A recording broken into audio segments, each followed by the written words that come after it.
Hi there, welcome back to the VMO YouTube channel. This is Jansen. Today I'm talking about a rig that I was using for my fishing 30 years ago. For whatever reason, it died off. People stopped using it. I bet there are still some people out there who are using it now, but I'd also bet that if you started fishing in the last 5 years or so, you've never heard of it. What rig am I talking about? The Bomber rig. And here it is, the Bomber rig. So originally this came about as the Clacton Bomber. The beaches down in Clacton, by all accounts, required a very long cast, and if you wanted to fish for species such as whiting with smaller hooks, multi-hook rigs, this was a way of getting both hooks in behind the bait clip to get maximum casting distance. So that is where it came from, Clacton on Sea, so I'm told. That was certainly where the name came from. Obviously, since then, we've had rigs such as the Portsmouth Loop, which obviously came from Portsmouth.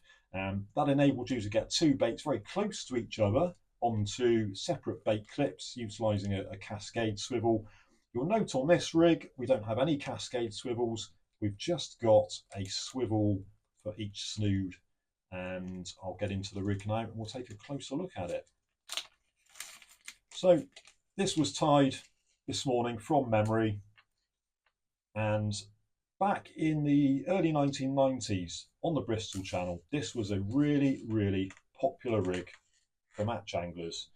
So let's start off at the bottom of the rig. And I've literally just taken this out of the packet, as you've seen. So there we go. Right. So at the bottom of the rig, we have got the splashdown solo. These were obviously not around in the early 90s, but absolutely amazing bait clip in my opinion. Really popular, fail safe. So let's work our way up the rig body, and we come to the shorter snood of the two. Now, just to help you understand how this rig works, I'm going to go and clip this into place now into that solo clip. There we go. So hook is in place in the clip, and we're working our way up the rig body, and we come to the bottom snood. Again, springs weren't really something that we used back in the early 90s. They were just coming onto the scene round about then. Probably Gemini brought the first spring out. Obviously, since then, lots of other companies have followed suit.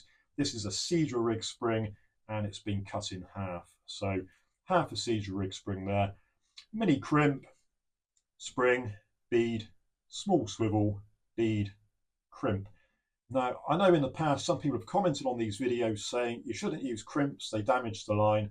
Well, I'm not so sure about that. These are only ever so lightly crimped, never had an issue at all. They won't move, that's for sure, but they certainly won't damage the line.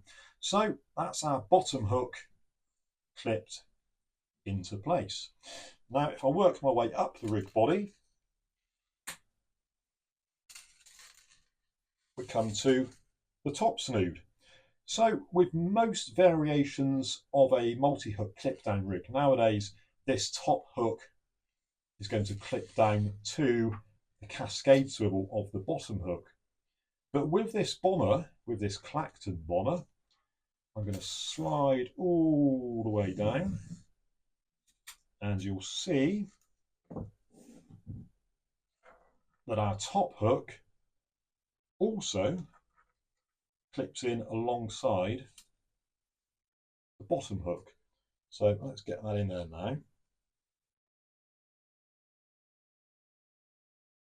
There we go. So there's both hooks clipped into the same bait clip. Obviously we've got bait stops above each hook, a couple of sequins, and I put some power gum stop knots on here. Not something I do very often, to be honest. Usually a little bit of neoprene tubing or silicone tubing, but I found some old power gum and I thought for the purpose of this video, why not? So let's run our fingers up the rig and we'll get a better understanding of what's going on. So there's the first hook snood that we clipped into place, and carrying on up the rig, there is the top snood. So in effect, what we've got is a longer top snood, a shorter bottom snood, and both are clipping in to that splashdown solo clip. Back in the day, that solo clip would have been a breakaway impact shield.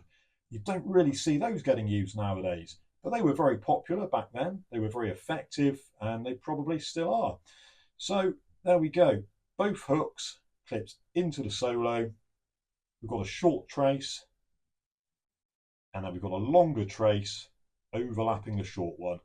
And obviously onto the top of the rig, we've just got a simple Cedra stainless rolling swivel. So on this particular rig, I've got 25-pound amnesia hook lengths, or snood lines, trace lines, whatever you want to call them.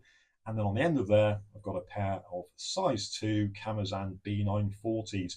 So back in the day, that was the hooks we were using. It was before we'd heard of Varivas. Obviously nowadays, I'd be using Varivas Aberdeens. They're a little bit heavier in the gauge. If you pick up a bonus bigger fish, you've got a greater chance of landing it. But obviously back then, we didn't have the Varivas hooks that we've got now. I think Varivas probably was around with the big mouth and maybe even the saltwater champion, but the Aberdeen was a bit late to the party. So yeah, there you go, 25-pound amnesia hook lengths tied onto small swivels. Keep the size of this rig down. The whole idea of this rig is for long distance casting. Both of those hooks clipped into the solo clip, but it's kind of gone out of favour. Like I say, I haven't used this rig myself in a long time, and I can't even recall seeing it mentioned in magazines or on social media, so I thought it was probably worth a little video. So for those who are interested, obviously the solo clip we've discussed, got an 80-pound rig body, got mini rig crimps, half a Cedra spring, very small beads, very small Gemini swivel, and it's worth noting this rig is for long range casting. It's for fishing for smaller shoaling species of fish. I think back in the day when we used this rig in matches, we'd often mess around with the hook sizes. So the shorter snood at the bottom, we'd have a smaller hook. We'd bait that with ragworm or lugworm for perhaps a flounder. And then the top snood, you could use a pennel rig at the top of the rig and use a slightly bigger bait for a species such as cod. But the whole idea was that both of those clips down onto here. Now, I've got a theory on why people stopped using this, and it was certainly a bit of a Marmite rig at the time, and I'd suggest it was the tangle aspect.